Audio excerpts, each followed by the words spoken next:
Have you ever gotten into a heated argument online? You know, the kind where you just can't let it go? Well, for a British Army veteran named Trevor, online battles weren't just a hobby, they were a war. And his number one enemy, his arch nemesis, went by the name Atalanta. Trevor was a man who'd seen real combat, but the fights he was having online felt just as real, just as threatening. He was convinced that a whole network of people was out to get him, trying to ruin his life, his reputation, everything. And at the very center of this conspiracy, pulling all the strings, was Atalanta. This wasn't your typical internet troll.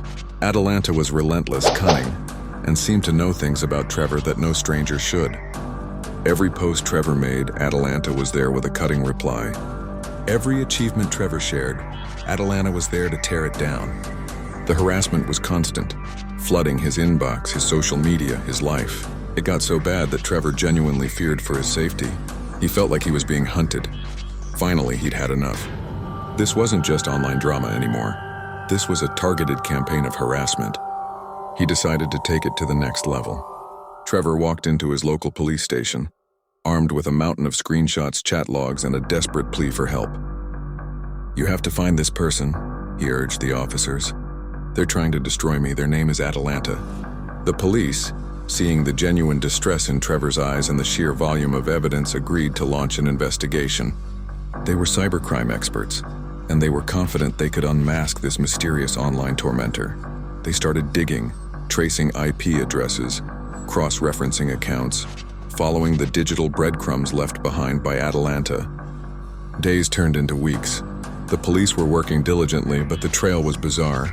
Every lead seemed to loop back in on itself in a strange, impossible way. The digital footprint of Atalanta was confusing.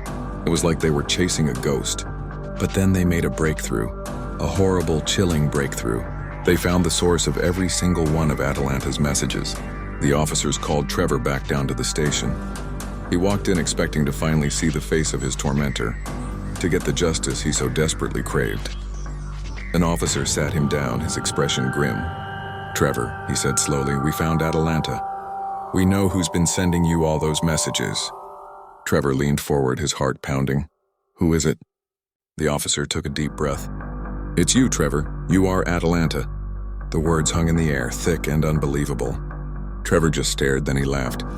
"That's impossible. That's a sick joke. I'm the one being harassed. I'm the victim here."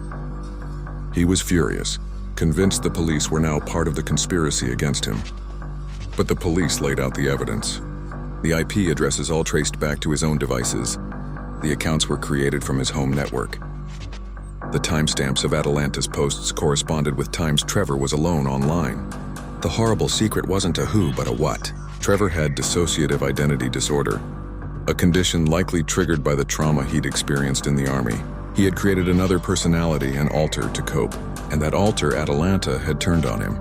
Trevor couldn't accept it. He was arrested, not for a crime against another, but for his own protection and to ensure he got the help he needed. He was ordered to undergo a full psychological evaluation. The journey through therapy was long and painful. It was a slow, agonizing process of untangling the wires in his own mind. He had to confront his trauma, his pain, and the shocking reality that the greatest enemy he had ever faced, the mastermind he believed was orchestrating his downfall, was a part of himself. Eventually, through intensive treatment, the walls came down. The disbelief faded, replaced by a heartbreaking acceptance. He finally came to terms with the fact that for all those months, all those sleepless nights, all that fear and anger, he had been fighting himself. The war was never online. It had been raging inside his own head all along.